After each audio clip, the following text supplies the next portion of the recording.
Noticentro 1, CMI. Buenas noches, bienvenidos a las noticias. Los siguientes son los 3 hechos más importantes de hoy en Colombia.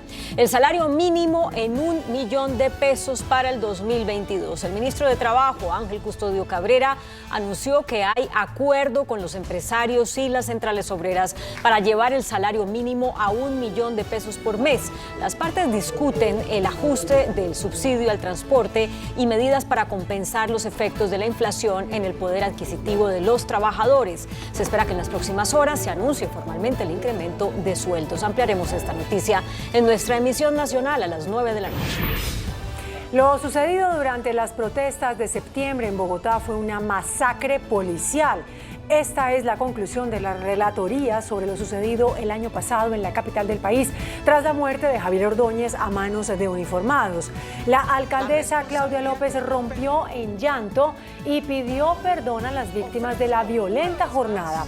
La investigación hecha durante 6 meses por el exdefensor del pueblo Carlos Negret, con apoyo de Naciones Unidas, señala que la Policía Nacional hizo uso ilegítimo de las armas y que hubo más muertos de los reportados. Ampliación de esta noticia en nuestra emisión nacional a las 9 de la noche. Maratónica jornada de inscripciones de las listas de candidatos y candidatas al Congreso. Hasta Corferias en Bogotá y la sede de la registraduría en las regiones llegaron diferentes personas de coaliciones para inscribirse de cara a las elecciones parlamentarias de marzo. El registrador entregó un balance de la jornada y dijo que hubo buena receptividad de los partidos para las inscripciones virtuales. Ampliaremos esta noticia en nuestra emisión nacional a las 9 de la noche. Las siguientes son las noticias más importantes del mundo hoy. Devastación total en centro y sur de Estados Unidos por tornados. Kentucky es una zona de guerra total, dice gobernador tras verificar destrucción causada por tornado más largo de la historia. Nuevo tiroteo en Estados Unidos. 1 muerto y 14 heridos en Houston, Texas. Casa Blanca confirma que el presidente Biden buscará la reelección en 2024. Justicia suiza cierra investigación por corrupción contra el rey emérito Juan Carlos. Alarma máxima. Reino Unido confirma el primer fallecido por Omicron y confirma que la cepa será la dominante en las próximas 48 horas.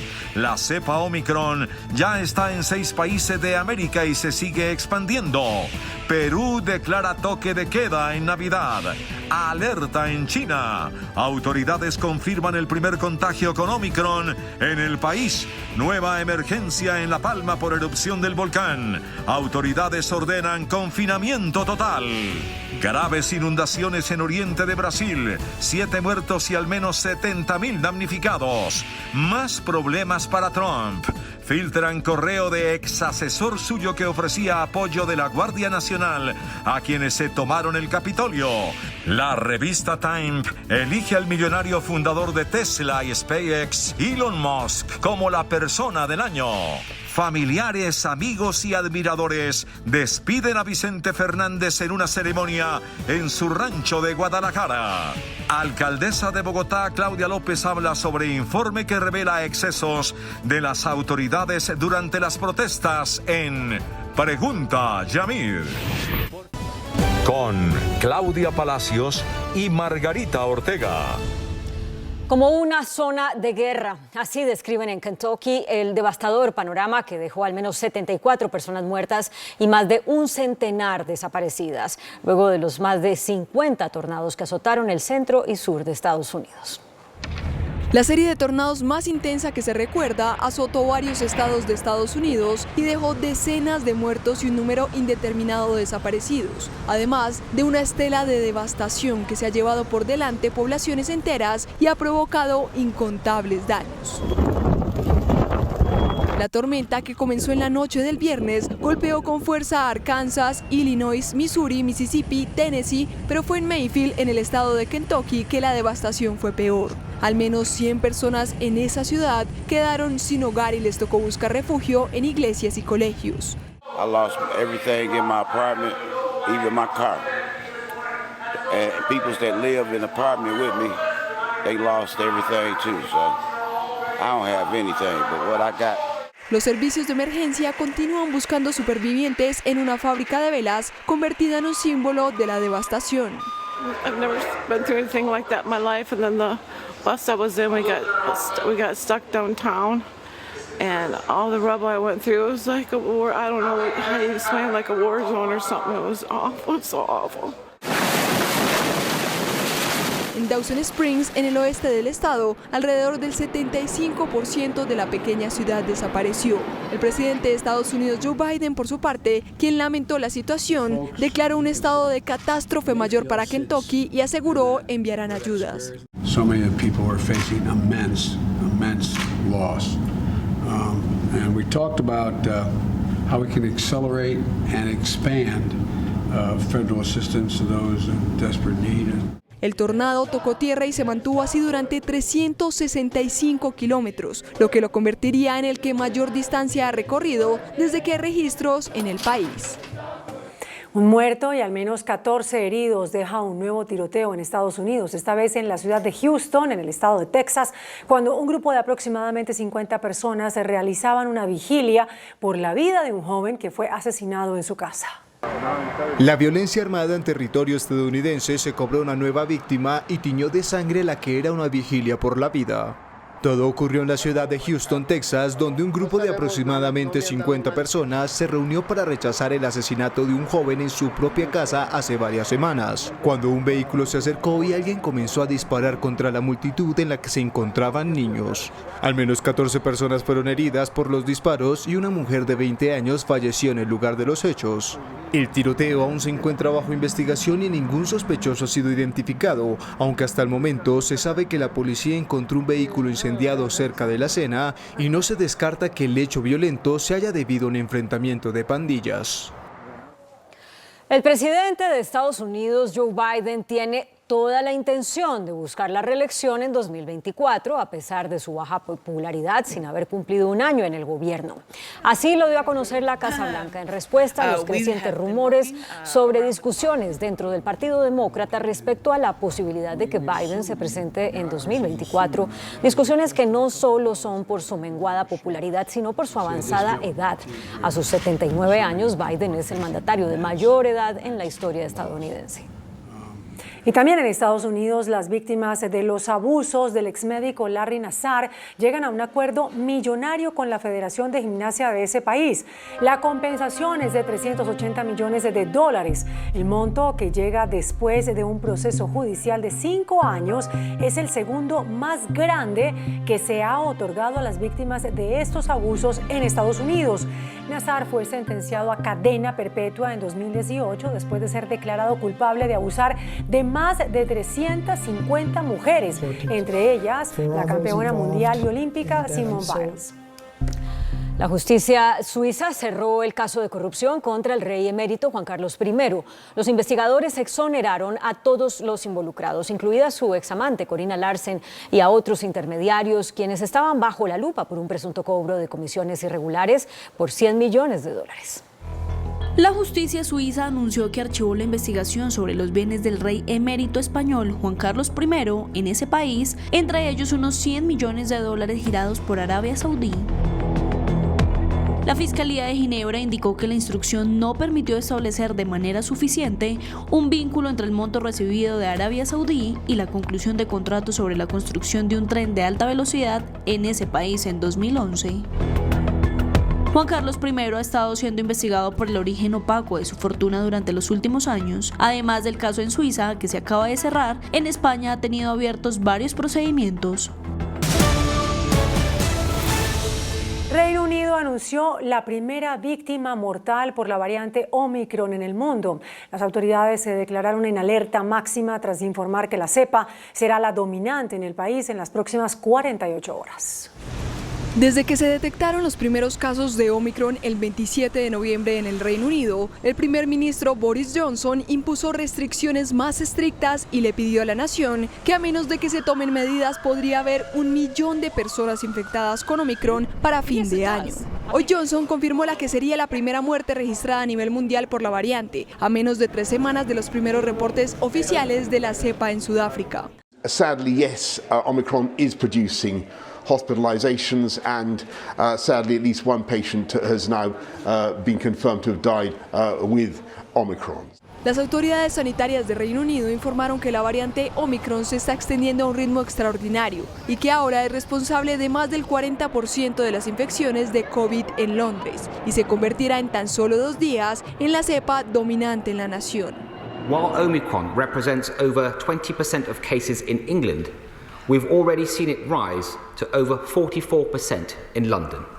And we expect it to become the dominant COVID-19 variant in the capital in the next 48 hours. El Ejecutivo se ha puesto la titánica misión de haber ofrecido una tercera dosis a todos los mayores de 18 años antes del 31 de diciembre. Esto implica casi 1 millón de inyecciones diarias, para lo que se abrieron más centros de vacunación durante más horas y con la ayuda del ejército.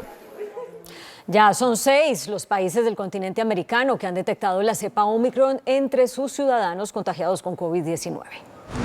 Durante las 2 últimas semanas, luego de que la OMS declarara esta nueva variante como preocupante, muchos científicos han comenzado a observar que Omicron tiene características que podrían hacer que más personas se contagien y obtengan inmunidad, y de esa manera se comience a vivir el principio del fin de la pandemia.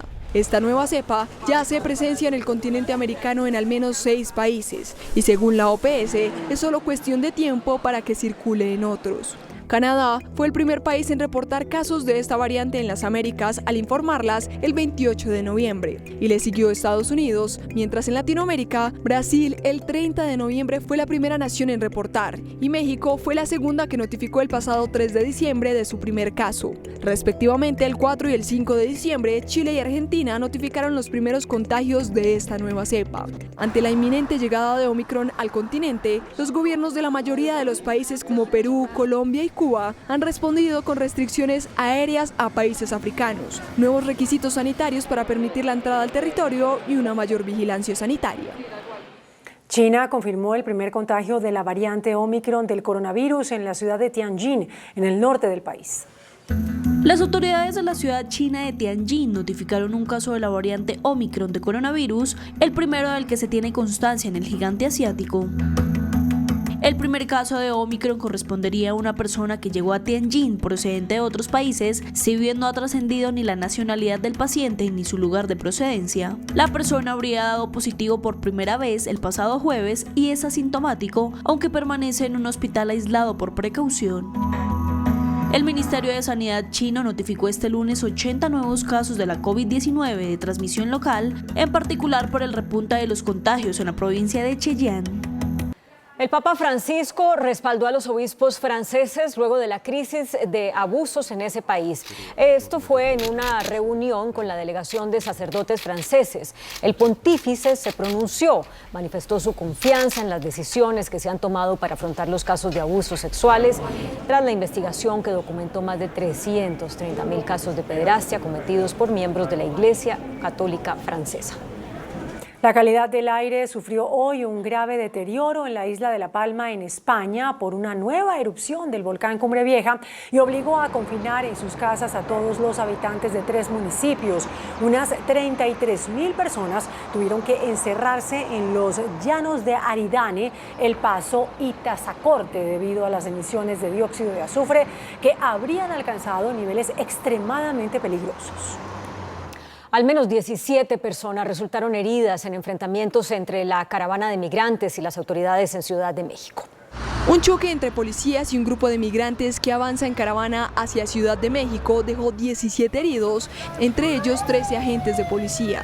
Los migrantes centroamericanos y haitianos, muchos de ellos fueron instados a dirigirse a un albergue en el distrito de Iztapalapa. Sin embargo, rechazaron la propuesta y aparentemente se tornaron violentos, lanzando piedras y otros objetos contundentes, por lo que miembros de la Secretaría de Seguridad Ciudadana respondieron con gas pimienta. Los enfrentamientos se produjeron en una de las entradas a la ciudad, en donde los indocumentados planean una protesta para exigir que se les regularice su situación migratoria. Graves inundaciones afectaron el oriente de Brasil, causando la muerte de al menos 7 personas y dejando miles de damnificados. El gobierno de Brasil declaró el estado de emergencia en casi 50 ciudades de los estados de Bahía y Minas Gerais debido a las fuertes lluvias que han provocado inundaciones y la muerte de varias personas. Según el gobierno regional, varias viviendas han quedado totalmente destruidas y unas 70.000 personas han resultado afectadas. Las fuertes tormentas de los últimos días fueron provocadas por el paso de un ciclón subtropical que se originó sobre el Océano Atlántico. Los bomberos han comenzado ya a repartir agua, alimentos, mantas y tiendas de campaña a las poblaciones afectadas y a evacuar a los heridos graves por aire para ser tratados en hospitales. El ex secretario general de la Casa Blanca, Mark Meadows, envió un correo en el que asegura que la Guardia Nacional estaría lista para proteger a los simpatizantes de Donald Trump en la toma del Capitolio de Estados Unidos. Según reveló la comisión del Congreso que hoy declaró a Meadows en desacato por no presentarse a declarar, el cuarto y último jefe de gabinete de Trump habría planteado la posibilidad de apoyar a los manifestantes quienes exigían declarar la ilegalidad de las elecciones con la Guardia Nacional para tener un mayor impacto. La revista Time eligió al millonario Elon Musk, fundador de Tesla y SpaceX, como la persona del año 2021. La revista Time nombró al director ejecutivo de Tesla, Elon Musk, su persona del año 2021, calificándolo de genio, intrépido, visionario y showman. Aseguran que la persona del año es un indicador de influencia y pocas personas han tenido más influencia que Musk en la vida en la Tierra y potencialmente también en la vida fuera de la Tierra. Time eligió además a Simone Biles como el atleta del año a raíz de su decisión de retirarse de los Juegos Olímpicos de Tokio de 2020 para salvaguardar su propia salud mental y física. Por su parte, la estrella de pop Olivia Rodrigo fue nombrada artista del año, mientras el título de héroes del año, anteriormente conocido como Guardianes, fue para 4 científicos detrás de la vacuna anti-COVID de ARN mensajero. Noticentro 1 CMI presenta una empresa comprometida por Colombia. Tener vivienda propia puede ser un sueño conquistado para los colombianos que se vinculen al Fondo Nacional del Ahorro. Todos los colombianos que quieran vincularse al Fondo Nacional del Ahorro pueden hacerlo a través de 2 figuras, las cesantías y o el ahorro voluntario contractual, los cuales son los vehículos para hacer realidad el sueño de tener vivienda propia, accediendo a un crédito destinado o a comprar una vivienda nueva o usada, o a través de un leasing habitacional. Asimismo, ofrecemos financiación para construir en un lote propio o mejorar las condiciones físicas de su vivienda a través del crédito para compra, construcción y mejora del inmueble con tasas de interés competitivas y amplios plazos que van desde los 5 hasta los 30 años de financiación, para crédito en VR y hasta 20 años para todos los créditos que son en pesos. ¿Cuáles y qué requisitos se necesitan para solicitar un préstamo en el FNA? Para acceder a los créditos con el fondo se requiere cumplir con las normas vigentes en materia de erradicación, aprobación, desembolso y demostrar condiciones crediticias. Por supuesto, estar afiliado al Fondo Nacional del Ahorro a través de cesantías o ahorro voluntario contractual, contar con un buen comportamiento crediticio y por último tener capacidad de pago. Para que puedan conocer más información sobre las condiciones del crédito, los invitamos a visitar nuestra página web www.fna.gov.co. En mayo de 2021 lanzaron el programa Generación FNA. ¿En qué consiste? Generación FNA es la línea de crédito que diseñamos en el Fondo Nacional del Ahorro para acompañar el programa de Gobierno Nacional Jóvenes Propietarios. Con él, los jóvenes entre 18 y 28 años pueden comprar vivienda propia con la tasa más baja del mercado y financiar hasta el 90% del valor total de la vivienda, nueva o usada. 2 jóvenes pueden unirse para solicitar conjuntamente el préstamo, entre otros beneficios. Sin importar su nivel de ingresos, cada colombiano entre los 18 y los 28 puede conquistar su sueño de tener vivienda propia con el Fondo Nacional del Ahorro. En pocas palabras, en el FNA somos expertos en convertir las cesantías y los ahorros de los colombianos en vivienda propia.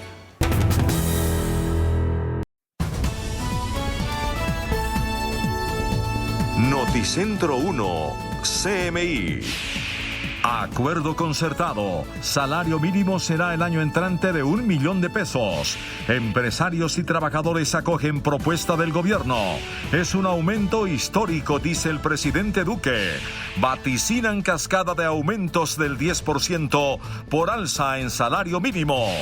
Fue una masacre policial, dice la ONU, sobre desórdenes en Bogotá en septiembre de 2020. Alcaldesa López llora y pide perdón. Presidente de la Cámara, Jennifer Arias, ante la Corte por investigación sobre plagio. Ex embajador San Clemente no acepta cargos. Su caso va a juicio. Partidos inscriben listas al Congreso. Joven hiere a puñal a varias personas en estación de Transmilenio.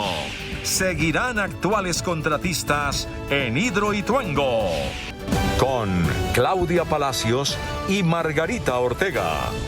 Bienvenidos a nuestra segunda hora de noticias. Se abre paso a esta hora un acuerdo concertado para que el salario mínimo el año entrante sea de $1.000.000.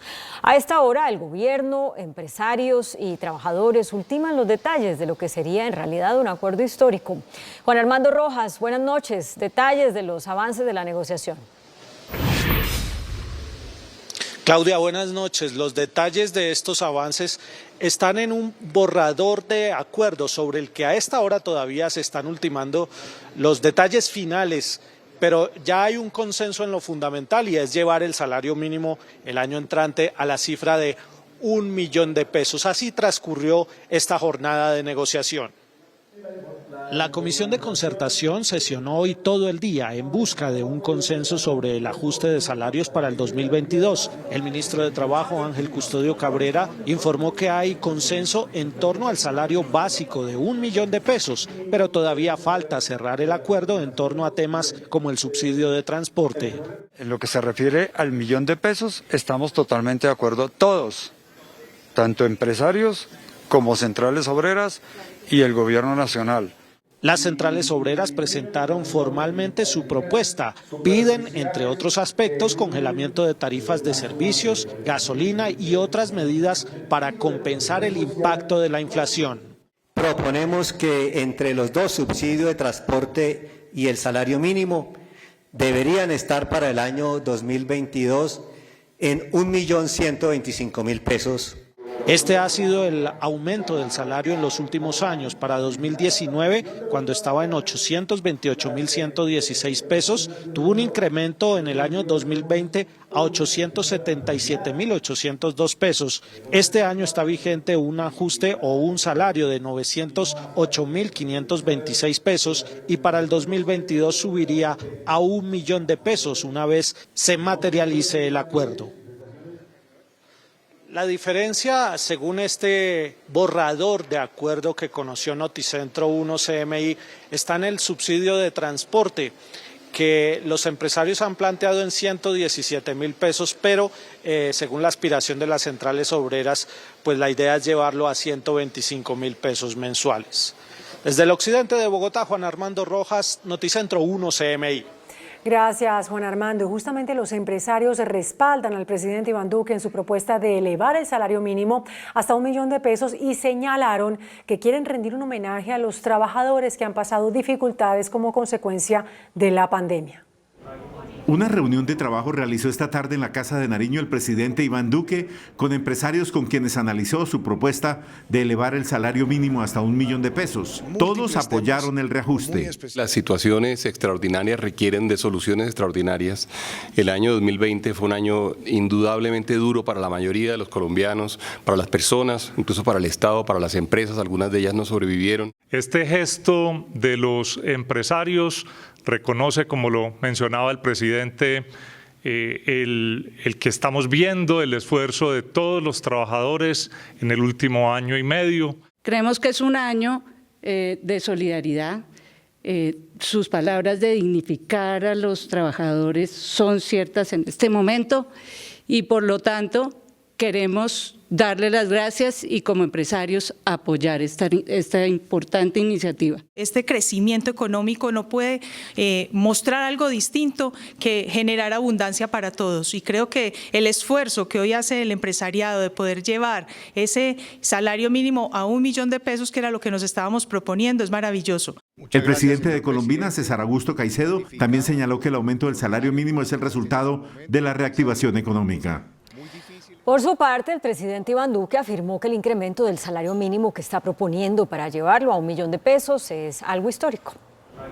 Al terminar la reunión con los empresarios del país que lo visitaron en la Casa de Nariño, el presidente Iván Duque dijo que fue un encuentro fructífero en el que la empresa privada aceptó hacer el esfuerzo como un reconocimiento histórico a los trabajadores. Este esfuerzo, que debe ser una victoria de país, se ha consolidado porque queremos reconocer en los trabajadores esa fuerza motora que en momentos de pandemia estuvo siempre allí para ayudar, adaptándose a protocolos de bioseguridad, llegando con entusiasmo a sus jornadas de trabajo, inclusive en los momentos de incertidumbre cuando el mundo no conocía vacunas. A todos los trabajadores hacerles ese gran reconocimiento. El presidente Duque recalcó que aquí la victoria es de todos los colombianos, no de nadie en particular. Con el reajuste del salario mínimo hasta $1.000.000 se vaticina una cascada de alzas cercanas al 10%. El ajuste al salario mínimo legal para 2022 de 10,7% también representa alzas importantes para otros rubros de la economía del país. Por ejemplo, el incremento se refleja en cobros como la cuota moderadora de la CPS. Para quienes tienen una contribución mensual de $3.500 pasarán a pagar $3.852. Los afiliados con ingreso medio con una cuota de $36.800 subirá a $40.505 para el próximo año. Las multas y sanciones impuestas por las superintendencias y otras entidades del Estado también aplican este ajuste. Impactos directos a través de cosas que están atadas literalmente al salario mínimo. El ejemplo, las multas, los costos administrativos que están denominados usualmente en salarios mínimos, especialmente los del sector público. Esos aumentarán, por supuesto, directamente con el aumento del salario mínimo. El ajuste salarial de 10,7% también aplica a subsidios que otorga el gobierno a empleadores por contratar en nuevos puestos de trabajo a jóvenes, mujeres y hombres mayores de 28 años. Otro de los rubros son las pensiones y los pagos del seguro obligatorio automotor de tránsito SOAT, que hoy para vehículos está en $435.700 en promedio. En Bogotá hubo una masacre policial las noches del 9 y 10 de septiembre de 2020. Eso es lo que concluye un informe de Naciones Unidas revelado este lunes. Según la investigación, 11 jóvenes murieron a manos de uniformados que reaccionaron de forma desproporcionada, ilegal y apartados del principio de humanidad. En las protestas del 9 y el 10 de septiembre ocurrió una masacre cuya responsabilidad recae en la Policía Nacional. Esta es la conclusión de la relatoría sobre lo sucedido el año pasado en Bogotá.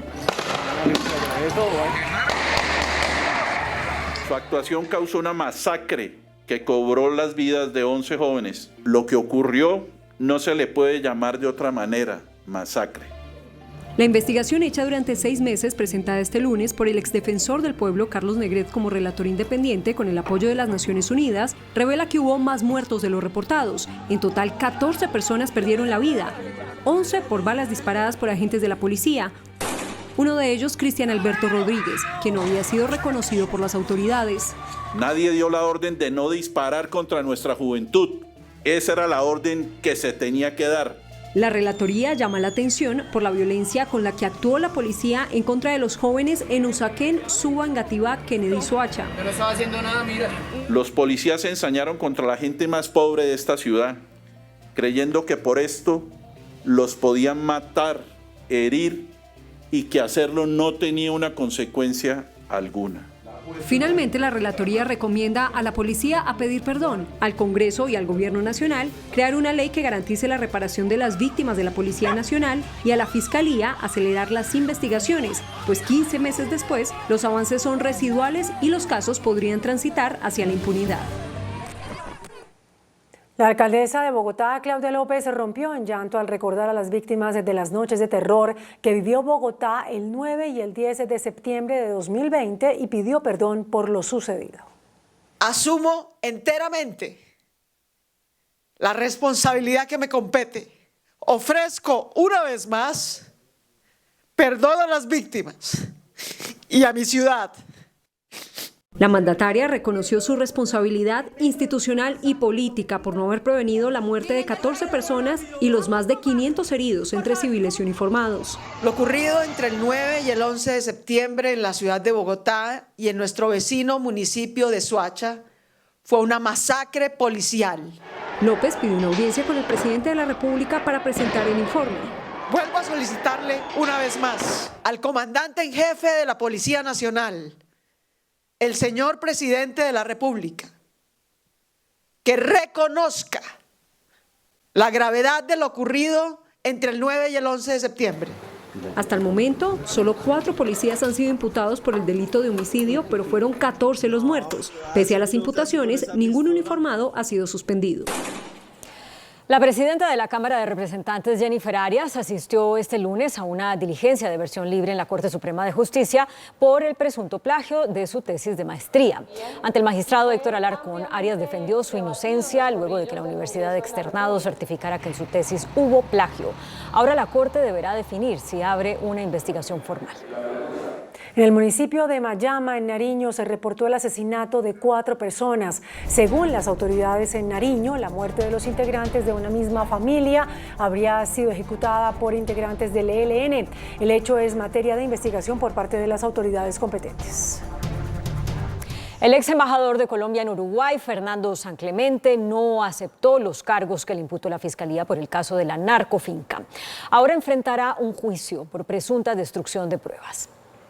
La Fiscalía le imputó cargos al ex embajador de Colombia en Uruguay, Fernando San Clemente, por presuntamente haber ordenado la destrucción de varios elementos que contenían información del funcionamiento del laboratorio para el procesamiento de cocaína que fue hallado en su finca ubicada en Huasca, Cundinamarca. Según la Fiscalía, en septiembre del 2020, luego del allanamiento llevado a cabo por el CTI, San Clemente hizo una reunión con los empleados de su finca y allí les ordenó quemar varios enseres, 2 computadores, 2 celulares, una caja con cuadernos, una tableta, varias USB y un disco duro. Los 2 mayordomos de la finca adelantan actualmente un proceso de colaboración con la Fiscalía y han asegurado que San Clemente conocía de la actividad ilícita que se desarrollaba en su propiedad. Debido a que no hubo aceptación de cargos, ahora se desarrollará un juicio en contra del ex embajador Fernando San Clemente. De ser hallado culpable, se enfrentaría a una pena de hasta 12 años de cárcel. Las fuerzas militares reportaron la captura de 16 integrantes de las disidencias de las FARC en el departamento de Nariño. Después de 2 horas de combate, fueron capturados los integrantes del grupo Oliver Sinisterra. El hecho se presentó en zona rural de Tumaco. En un fallo de tutela, la Corte Constitucional ordenó a la Policía y a Migración Colombia que se abstengan de expulsar a extranjeros mediante el mecanismo de traslado por protección. La Corte le pidió a la Fiscalía y a la Procuraduría que investiguen las presuntas irregularidades en la expulsión colectiva de 7 venezolanos registrada en medio de la protesta social de 2019. La Sala Penal de la Corte Suprema de Justicia dejó en firme el juicio en contra del ex senador Richard Aguilar por presuntos actos de corrupción cuando fungió como gobernador de Santander entre 2012 y 2015. La Corte rechazó un recurso que presentó el abogado del ex senador Aguilar con el que se pretendía anular el juicio que hoy cursa en su contra en la Sala de Primera Instancia de la Corte Suprema. La Corte reiteró que la indagatoria que rindió Aguilar es equivalente a una imputación de cargos. En enero del próximo año, la Corte Suprema de Justicia iniciará el juicio en contra del exmagistrado Leonidas Bustos, acusado por el llamado cartel de la toga. La Corte investigará a Bustos por los delitos de concierto para delinquir, tráfico de influencias y cohecho propio, luego de que el Senado lo acusara por su participación en el cartel de la toga. La familia de Cristian David Castillo de la Osa, quien murió por el impacto de una granada de gas lacrimógeno disparada por un policía del SMAT, exige que el caso no vaya a la justicia penal militar. Cristian David Castillo de la Osa, de 27 años, murió tras ser impactado en la cabeza por una granada de gas lacrimógeno durante las protestas de este año en Bogotá. El responsable, según la Fiscalía, es el policía del SMAT Gonzalo Moreno Gordillo. La familia del joven clama justicia. Piden que el caso no sea llevado a la justicia penal militar. Tengo entendido de que este es un caso de violación de derechos humanos que tiene que ir directamente a la justicia ordinaria. Quienes violan los derechos humanos y son los que utilizan sus armamentos respetando los protocolos. La Fiscalía señaló que Cristian solo estaba observando los disturbios cuando recibió el impacto. La defensa de las víctimas denunciará a la juez por no haber concluido la imputación de cargos contra el policía y, en cambio, haber enviado el expediente a la Corte Constitucional para que ésta defina si el caso sigue o no en la justicia ordinaria. Los hurtos a personas y de automóviles están disparados según el último reporte de las autoridades. Cada 2 minutos un colombiano es víctima de robo en el país. Además, diariamente se roban 87 motocicletas y 27 carros. Noticentro 1 CMI conoció las más recientes cifras relacionadas con delitos de alto impacto en Colombia. Este año han sido víctimas de robo al menos 245.911 personas, lo que representa un aumento del 32,7%. Es alarmante también la cifra relacionada con robo de motos. Este año son 28.815 motocicletas robadas. El incremento es del 21,39%. Bogotá es una de las ciudades más atacadas por este delito. Los delincuentes están precisamente observando el descuido que tenemos con estos elementos y posteriormente se los llevan. Estamos por el 80% de las motocicletas en la ciudad de Bogotá son mediante la modalidad de alao. El robo de carros también va en aumento. Este año son 9.036 víctimas frente a 8.263 del año pasado, aumento del 9,3%. Hubo un brutal ataque con arma blanca en Transmilenio, en Bogotá. Un menor de edad, al parecer con problemas mentales, hirió a varias personas sin razón alguna. Pese a las denuncias de 4 víctimas, el joven quedó en libertad. Una verdadera escena de terror se registró en la estación Ricaurte de Transmilenio. El tipo se volvió loco y empezó a apuñalar a todo el que se le atravesara. Un joven armado con cuchillo atacó indiscriminadamente a los usuarios que se cruzaron por su camino. Y apareció un chico apuñalando a varias personas. Yo fui el cuarto en ser agredido. Nayarvis fue una de las víctimas. Recibió 4 puñaladas. Lo primero que el chico dijo fue que él escuchó voces y que las voces le decían que matara a 15 personas. Que eso fue un intento de homicidio con sevicia, porque el tipo estaba, mejor dicho, cogía a todo el mundo como si fuera un muñeco. El joven fue trasladado al Hospital Santa Clara, donde recibió atención médica y psiquiátrica. Al parecer, un joven con problemas de salud mental. Entiendo que el reporte del Hospital Santa Clara, donde está siendo atendido, habla de esquizofrenia. No se ha pedido medida de aseguramiento. Pese a las denuncias, Yaner de Jesús Palacios Camargo, de 17 años, quedó en libertad. Las fuertes lluvias en el suroccidente del país provocaron varias emergencias en los departamentos de Cauca y Nariño. En el sector de la Primavera, vía que comunica los municipios de Balboa y Argelia en el sur del Cauca, 2 jóvenes que se movilizaban en una motocicleta fueron sorprendidos por un deslizamiento de tierra. A pesar de los esfuerzos de la comunidad, las 2 personas no lograron salir con vida. En otro hecho, las constantes lluvias generaron el desprendimiento de toneladas de lodo y piedra sobre una vivienda ubicada en la vereda Rosapamba, zona rural de Almaguer, Cauca, donde una persona falleció y otra resultó herida.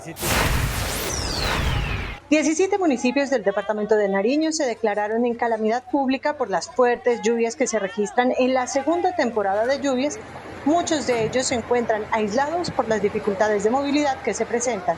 Este fin de semana las precipitaciones dejaron a su paso la muerte de 2 personas, además del daño a la infraestructura vial y el crecimiento de ríos en diferentes sectores del departamento. Colombia reportó un leve aumento en los contagios y muertes por COVID-19.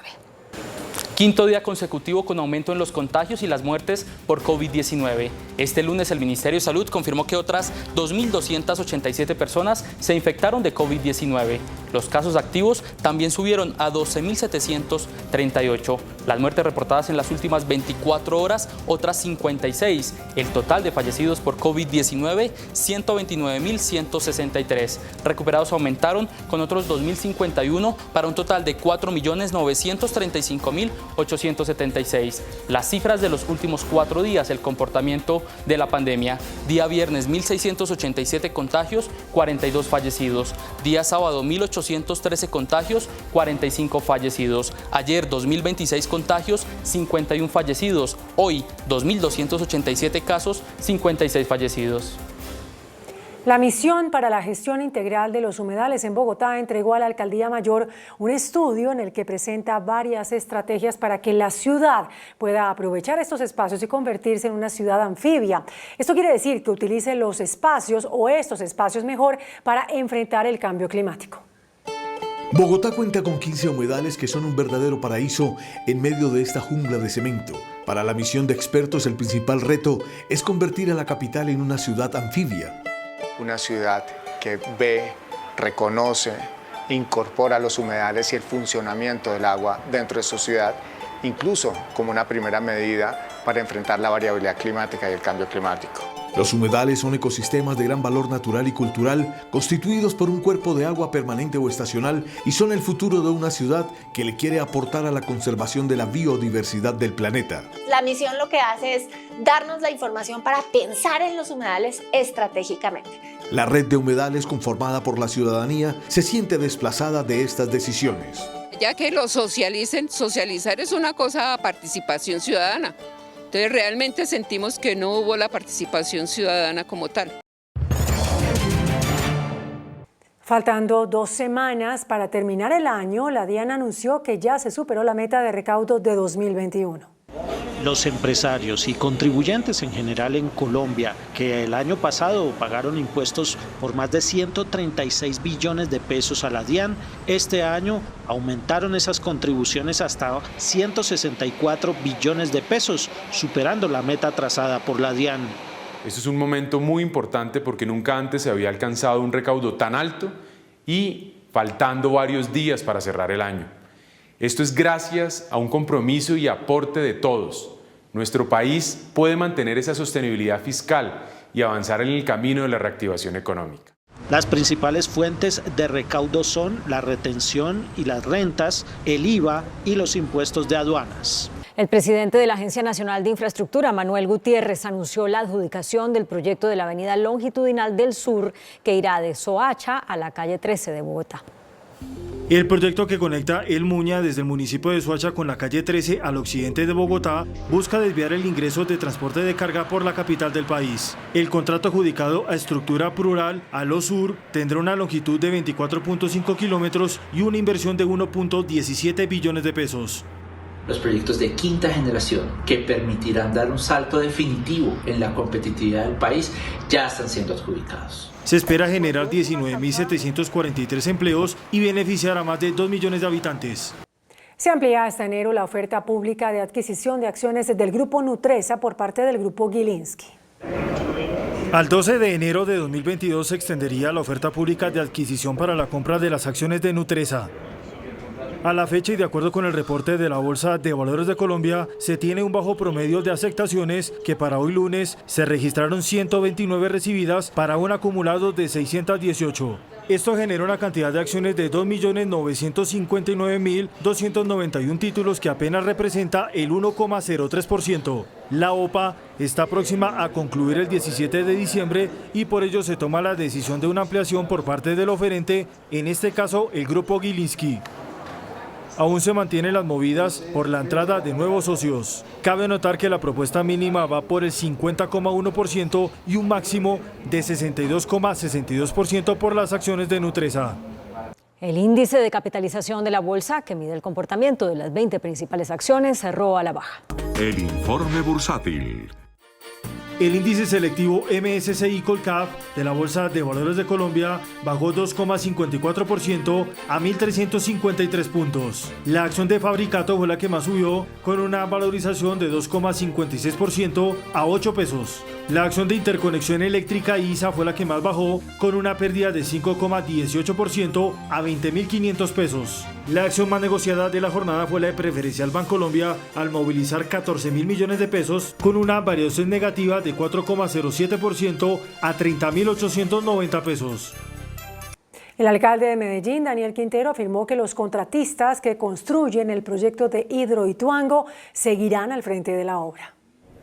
El alcalde de Medellín, Daniel Quintero, aseguró que la continuidad de Hidroituango está en manos de los contratistas, a 18 días que finalice el contrato de la megaobra. Podemos garantizar que la obra no va a tener retrasos. Ya firmamos con los interventores, ya firmamos con los diseñadores y ya le enviamos la minuta a los contratistas constructores para que firmen también, y con eso entonces podemos garantizar que hacia junio, julio del próximo año tendríamos a Hidroituango funcionando. El mandatario de la capital antioqueña reconoció que en torno al proyecto Hidroituango tenía varios planes. El plan A, sin duda, era el pago de la aseguradora y recuperar los 4.3 billones de pesos. El dólar cerró a la baja. Indicadores económicos en Noticentro 1 CMI. La tasa representativa del mercado que regirá para mañana martes será de 3.886 pesos con 87 centavos. Los profesionales del cambio compran la divisa en promedio entre 1.780 pesos y la venden entre 1.830 pesos. Un euro cuesta 4.391 pesos. La libra de café en Nueva York se cotizó a $2.36. El azúcar se transó en 19,66 centavos de dólar la libra. El barril de petróleo WTI se cotizó en $71.14. La referencia Brent para Colombia se cotizó en $74.27. Una acción de Ecopetrol cuesta 2.631 pesos. Noticentro 1 CMI presenta una empresa comprometida por Colombia. Ascenso, la primera plataforma colaborativa del país, creada por la Bolsa de Valores de Colombia, está demostrando que de 2 en 2 se hace la diferencia. En el balance de sus primeros 2 años, 90 proyectos de pequeñas y medianas empresas consiguieron más de 33.000 millones de pesos en medio de la crisis económica más importante de este siglo. Para conmemorar su segundo aniversario y celebrar junto con las empresas e inversionistas, Ascenso lanzó una iniciativa hasta el 10 de diciembre que busca atraer a nuevos participantes y brindar beneficios para su comunidad. La invitación está abierta a todas las empresas para crear sus cuentas y se financien.